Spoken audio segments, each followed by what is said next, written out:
And welcome into the Garnet Trust Hour here on the game. Garnet Trust Hour presented by Krantz Kooling and Heating. My name is Chris Clark, and special guest this week, another one from Gamecock football, talking to Bam Martin Scott. Hey, Bam, appreciate you taking the time out of your week to join me, man. How are things going? Everything going good. I appreciate you for having me, man. Yeah, absolutely. We're glad to have you. First time I know you've been on the Garnet Trust Hour presented by Krantz Kooling and Heating here, so we appreciate you making time. I was actually out at South Carolina's camp this week, their prospect camp, and I couldn't help but notice you and a bunch of your teammates, y'all were out there getting some work in inside the weight room, right outside the weight room. Got a little loud in there. So let's start there, man. How are workouts going this off season here in the middle of June? Workouts are going great. I think it's a lot of more camaraderie going on. A lot of more team building and bonding things going on. We're working out as a defensive unit together. We're working out as an offensive unit together. So just building chemistry, and just going through that struggle with each other, And I feel like that's what's gonna make us a closer and better team. Yeah, so that's interesting you said that. So I know in the past, from my understanding of it with off-season workouts, a lot of times it's been like lift groups, right? Like maybe skill guys work out together, linemen work out together. So is this a newer thing or has it been just changed a little bit as far as just working out with your side of the ball? Yeah, this newer. We usually do like three different groups where it's skill, mids, and then bigs. But yeah, this year we're doing offense and defense to, change it up. And what do you feel like, maybe we would have to ask Coach Day, Coach Beamer this question, but from your perspective, why do you think that tweak was made? And then what kind of benefits have you seen from it? I think that tweak was made because we can get more work in now because it's instead of three groups, you get two groups, so we can do a lot more. And then the process, I think, it's been taken. I believe that it's made us like more closer together as a defense, because that's who we spend most of our time with. We spend most of our time with the defensive players, so I can see DQ working out and do his way, or like just changing up, just playing a role, just helping out your other teammates. I feel Yeah. like big part. So I want to talk about your game and give you an opportunity to kind of brag on some of your teammates as well. I kind of like to get scouting reports from guys on their teammates sometimes, but let's start with you, man. It's been an interesting journey, I feel like, for you at South Carolina, getting here from junior college ball. And there's been, I think, a clear progression of your game to where now, the end of last season, in my opinion, you were one of the top guys on the field. You look out there at the Clemson game where there's a lot of talent on both sides of the ball, and you're out there making tons of plays and really seem to grow. So let's kind of go back to that, right? So last year, really in the month of November, it seemed like you started playing a lot more and making a bigger impact. So look back on that, and what was kind of the trigger there for you to start playing more and play even better? I think the trigger there was just like moving me around and having me as a different weapon. Yeah. So we started running the 3-3 Joker defense, and that allowed me to play in space and come off the edge. And I feel like all my skill sets being utilized as a pass rusher, being in coverage, playing off the hash, or whatever to do to make my team better. I feel like that's the best player. That's what I'm best at, being utilized at different things. So with that defense, it helped me showcase that, and I feel like the no offense has seen that, so it Mm. was different, and putting a player like not to brag, but putting a player like me in that position, it just was like the right thing to do, and it made sense, and that's why I feel like I had the results I did.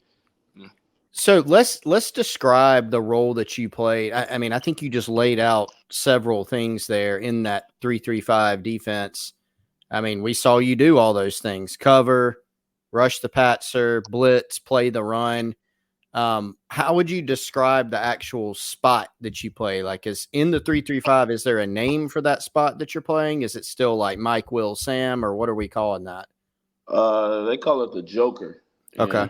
and yeah, it's just like basically the Sam linebacker. It's basically Sam linebacker. And are in the 4-man front, what do you think you'll be playing this year when they go, to either a 4-2-5 or not 4-man front? When they go to 4-2-5, are you Yeah. playing more of the Mike or Will position? Are you playing any of that? Is it just Sam and just the 3 linebacker packages? I've been moving around at Mike and Will, so I Yeah. don't know what to say, but yeah, like I've been moving around at both of them, so I don't know. We'll see. What do you feel like your biggest strength was last season when you got into that Joker spot and did all those things, those 3 or 4 things that we just laid out? What do you feel like when were you at your best? Was it rushing the passer? Was it playing the run? What was it? I think my best was rushing the passer, but it really didn't show up a lot because I only had like 1 sack out of the Joker. But Mhm. if you watch the film, then you would see like a lot of the times I was free, So I just didn't get there quick enough. But I feel like this year you'll see it more because we're gonna obviously be in that a little more, Mhm. And I got something to prove. You feel me? So you're gonna see more of that the pass rushing. But I also think I think it's an equal out balance though too, because at the same time, yeah, I feel like I was disruptive in the pass game, but also in coverage, I feel like I played a good role in the coverage game too. Like I'm like a above average linebacker in coverage. Yeah. Well, what is the next step for you this offseason? So, starting the weight room, right? Like, Mhm. what kind of gains have you seen yourself make, whether it's you know, putting on weight, adding weight, whatever you want that to look like, and strength, like from a weight room and conditioning and speed perspective, what are some of the goals? Well, one goal I wanted to be a little heavier because I was more of like a little skinnier linebacker, Mm, and I've done that. I'm like 240. I've been up to 245. I just didn't want to be that heavy because I'm a little like fat. I still want to be a little fast. And then far as condition, I want to be more conditioned. So like anytime my team need me to be out there on the field, I'm not tired. So I hmm can plays for the team, and then yeah, as far as like, and then, but my number one goal is I wanted to be stronger, and I feel like I've done that. Like all my numbers in the weight room have went up. So 240 last year you played at, I know going into the season you were listed at, I think 227 on your Yeah, bio. Is that about what you played at? Probably like 225. Yeah. yeah, So you're gonna be 15 pounds heavier, yes, sir. roughly. Okay. Do you But still I'm feel running just faster too, though. I ran 22 miles per hour too in the spring. 22 miles an hour? So where did that rank? Like, because I know D Knight was putting up some numbers too, Yeah, right? Like he was putting up yeah, some strong numbers on the catapult and everything, the catapult system. That's got to be pretty up there, right? yeah. The rank, I don't know where it ranked in the total like as a defense, but I Yeah. know in the linebacker room I was number one. Wow. That's impressive. Yeah.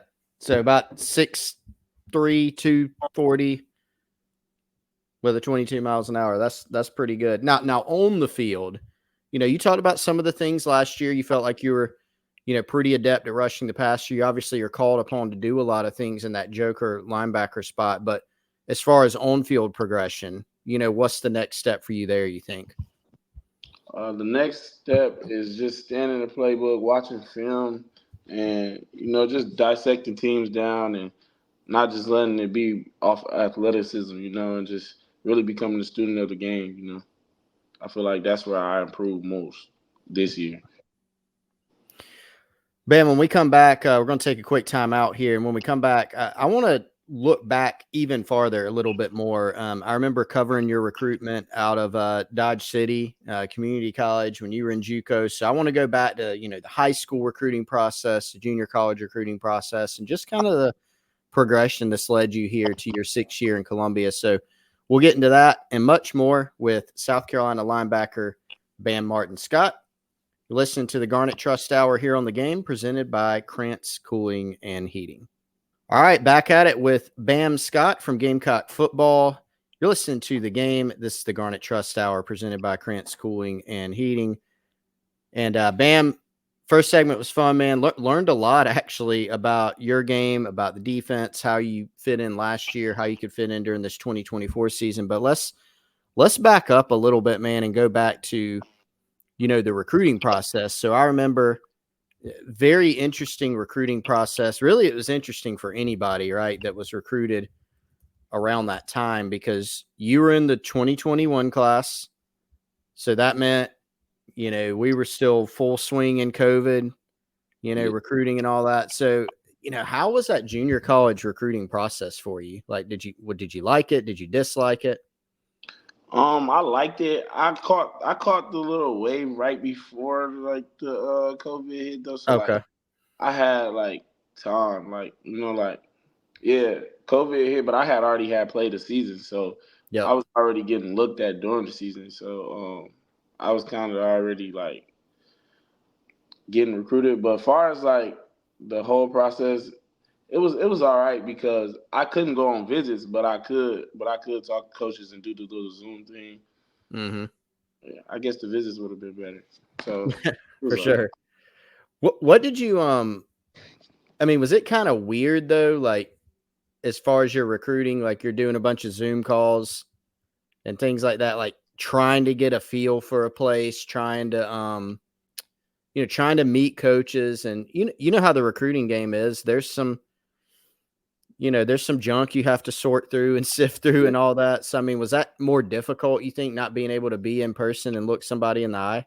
Yeah, it was definitely more difficult, especially for me because out of high school I wasn't really highly recruited, so I didn't know what to expect honestly going into it. But once I kind of like blew up on the JUCO surface, then a lot of schools start reaching out to me, and I could just tell the difference from different schools. So I caught on kind of quick, really. So yeah, I think it was more difficult as a recruiting on the recruiting side at first. Yeah. So you are a native of Fort Wayne, Indiana.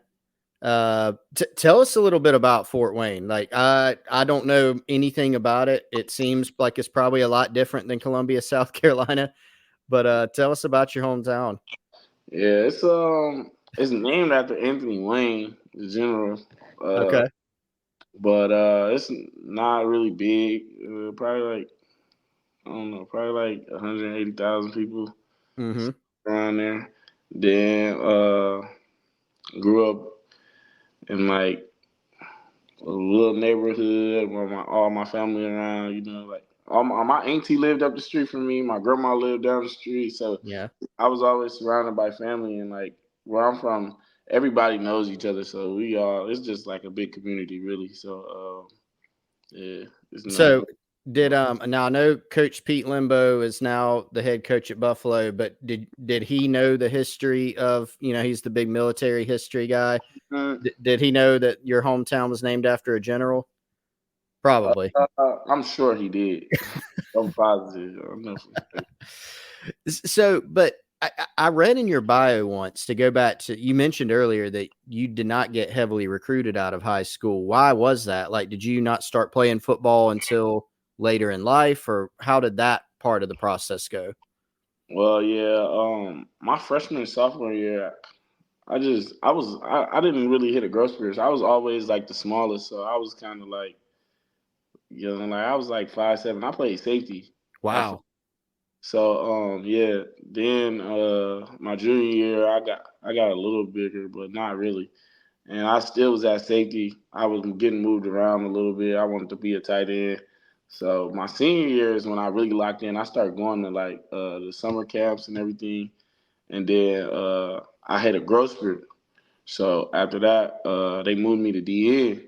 And once I started playing DN, I kind of like flourished my senior year. So I think that was the reason why I didn't get recruited because I really wasn't that big and I wasn't as good as I was my senior year.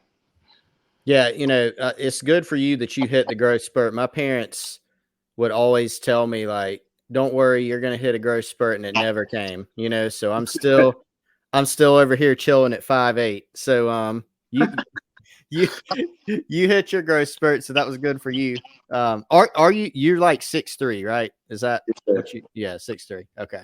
Is that what you were as a senior, or did you kind of keep going up a little bit more after Nah, that? Yeah. I only went up a little bit. In my Yeah. senior year, I think I was like 6'2". Okay. Okay. Um, Biggest offer that you had out of high school? Like what schools were looking at you right out of high school? I had Marion University, which is a NIA, Okay. and I had St. Francis, which is in Fort Wayne. Oh, It's a St. Francis, where JB and Jason Brown and EJ came out, or no? no, it's an NAIA school. Okay. Okay. Yep. Man, that's crazy though, right? So, I mean, you're a guy that like you will most likely be at the NFL Combine after next season. Like you're playing high level SEC ball, and you barely got any looks out of high school. You ever think about that? Pretty crazy. I definitely do. I'm so grateful and blessed, honestly. Yeah, that's nuts. So you went out to Dodge City. How did you decide to go out to Dodge City for junior college ball? Oh well, I started training with my personal trainer back at Mm-hmm. home, and he went to school with one of the coaches back in college, so he knew him, and he like sent my film to him, and also sent some workouts of me working out. So we already knew that, like, not trying to be cocky, but like I was too good to go NAIA, so Yeah. kind of didn't want to take that route, but I heard of the JUCO route with Cam Newton, and like I knew of some JUCO guys, so Yep. I felt like that was the best decision for me, and I just bet on myself, and things came to fruition. Yeah. No, it certainly ended up paying off. You went out there and like you said, got the season in before COVID hit, which was good timing, and picked up a bunch of offers. I mean, I was looking back at your recruiting profile today, and you put together a really nice offer list. Had a lot of options. You had Arizona, Houston, Mississippi State, Southern Miss, Texas Tech, Washington State, West Virginia, a bunch of schools. So, what was it about South Carolina that that made you land here in Columbia to be a Gamecock? Well, South Carolina was my first offer, honestly, Mm-hmm. and the thing is, I was back home, and Coach Wolf had texted me, the offensive line coach, and Yeah. was telling me that I was gonna get a call by Coach Muschamp later on today. So I Mm-hmm. talked to Coach Muschamp, and he offered me and everything. And I'm thinking everything good, like I'm happy. I got my first offer in the SEC, and I always wanted to play in the SEC.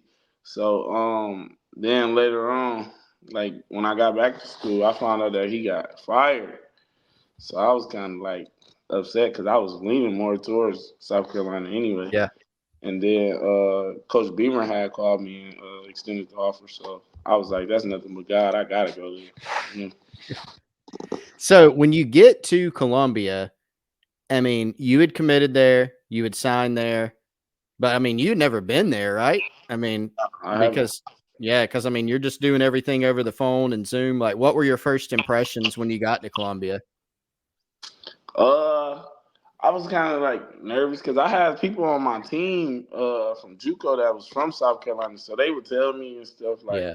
like how big the stadium was and everything. I was like, oh, because in JUCO the stadiums is not. You got a high school and it's probably like 20 people there, so Yeah, right. Yeah. it was just like I was like thought I was gonna be starstruck, and then going into a big city. Like when I first drove down here and I seen like the buildings and everything, I'm like, oh, this is a big city. Like I was kind of nervous. I'm like, oh man, but when I got here, it felt like family, So I kind of adapted quick. For sure, for sure. All right, we're going to take a quick timeout. I'm hanging out here on the Garnet Trust Hour presented by Krantz Kooling and Heating with South Carolina linebacker Bam Martin Scott.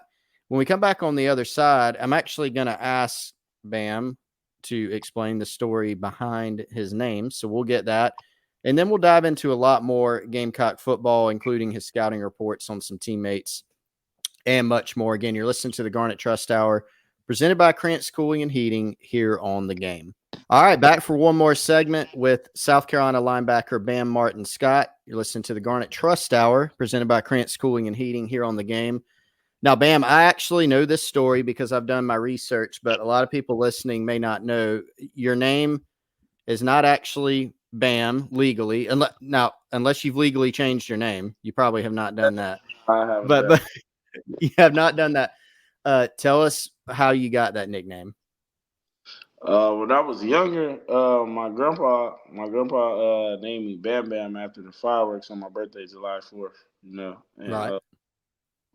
so then I was playing football, and like people would just call me Bam. So as I got older, I didn't want to go to be named Bam Bam because of the Flintstones. So I just shortened it to Bam. So then I used Yeah, to there get you go. the bill, so it stuck. Yeah, so July 4th. So you got a birthday coming up here in, I don't know, 2 or 3 weeks. How old will you be, by the way? 23. 23. Okay. The Jordan year, as they call it. So yeah, there you go. So cool stuff. Well, happy early birthday if I don't talk to you before then. I Um, appreciate it. so let's go back to on field. Gamecock football stuff. One thing that I've noticed this offseason is that it really looks like the linebacker room has built up a pretty good bit of depth, right? I mean, they've got you back, got Debo back. No Mo Kaba's making, the run that he can to try to get back fully healthy. Y'all, you got Jaron Willis. You've added a couple guys from the transfer portal. In Demetrius Knight and Gali Kamara, and then a couple freshmen in JR and Wendell Gregory who look like they can play. So tell me a little bit about what your impressions have been of this linebacker room. My impressions is very low. Like the linebacker room right now is going to be shocking to the whole nation this year. Like, um, first off with Debo is like the mentality of like this. You know what I'm saying? Debo, the Yeah. character. You know what I mean? And then Then Friday, yep. then we got the old head D Knight. He just athletic, strong, fat, like fast, everything you want out of a linebacker. And then Bengali a character, but he also like great football player. He loved football. Like he loved to be in those type of environments with like just talking about football and everything. And then Kaba coming back. Kaba is doing his thing. I ain't gonna lie. Kaba gonna shock some people this year too. And Wendell is a character too. The young guys, yeah, they coming along well. And Fred, he kind of remind me of myself, honestly, with like the way his style of play and how fast he is, the way he is.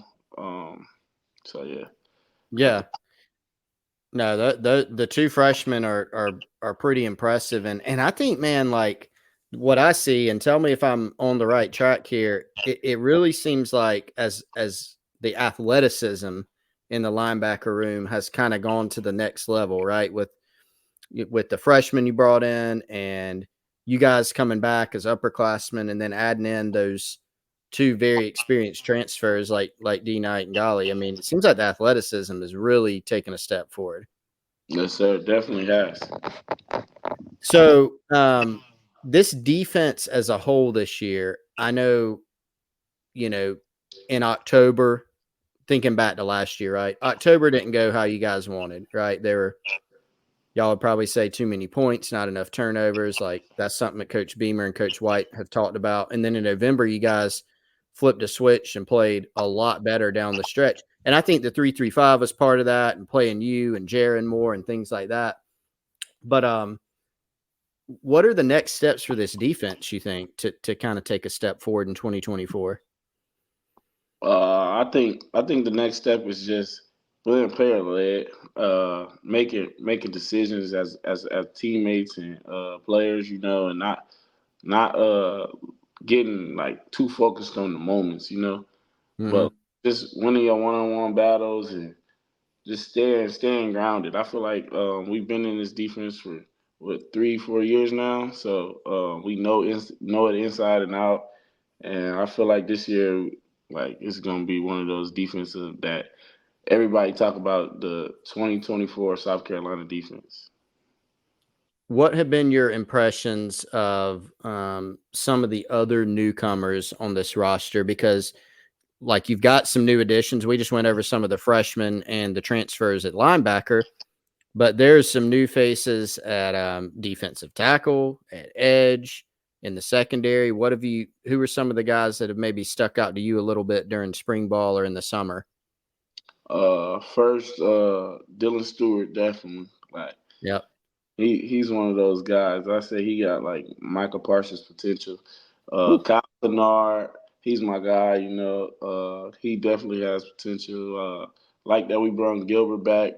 Gilbert is doing his thing. Little Kelvin Hunter, that's my little mentee. You know what I mean? That's my some other guys on defense or offense as well. Hey, you can go for offense too. That works for me. You can go special teams. You can go anything you want.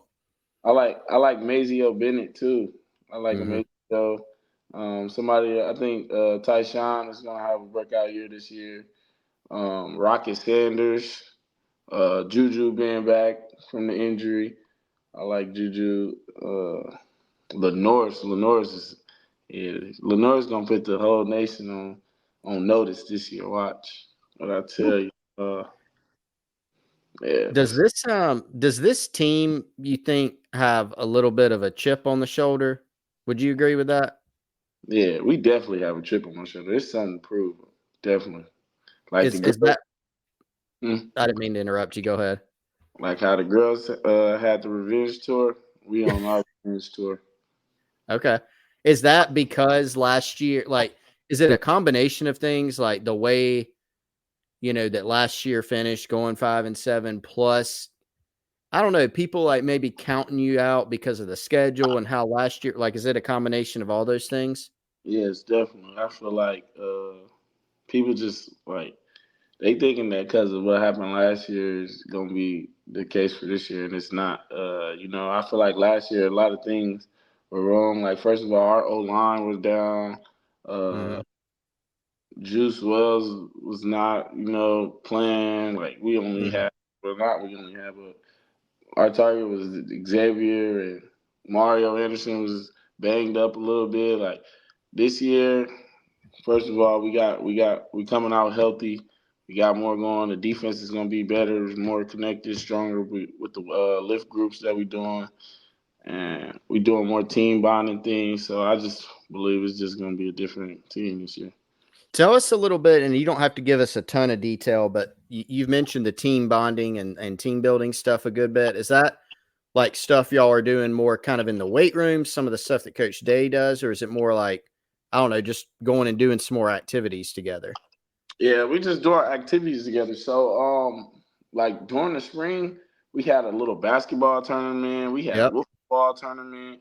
Um, we be going to the movies together, like just spending time with each other. Just a couple weeks ago, we just had a home run derby, and then we had a beach volleyball going on. It's just a whole bunch of things that we're doing together. And we had a like casino night, and we watched the finals together. You know. So much. And you feel like that stuff's helping a good bit going Definitely forward. Yeah. open. Did you hit any homers in the home run derby? Oh no, no, no, no. I ain't You're not a baseball player? I ain't gonna say I ain't a baseball player, but I ain't got the hitting. The hitting. I'm more of an outfielder. Okay. You got the range going. I get it. All right, man. Well, hey, this has been a lot of fun, man. I really appreciate the time that you offered up to us here on the Garnet Trust Hour presented by Krantz Kooling and Heating. Last thing here in this last minute, any message for Gamecock Nation that you want to shout out before we get going here? Message to Gamecock Nation is just be where your feet at in Willie B. You know what I'm saying? We gonna shock y'all this year. We gonna give y'all a good show. I know everybody likes to hear that. All right. Well, this has been the Garnet Trust Hour presented by Krantz Kooling and Heating. I'm Chris Clark. He's Bam Martin Scott from Gamecock Football. Thanks for tuning in to the game.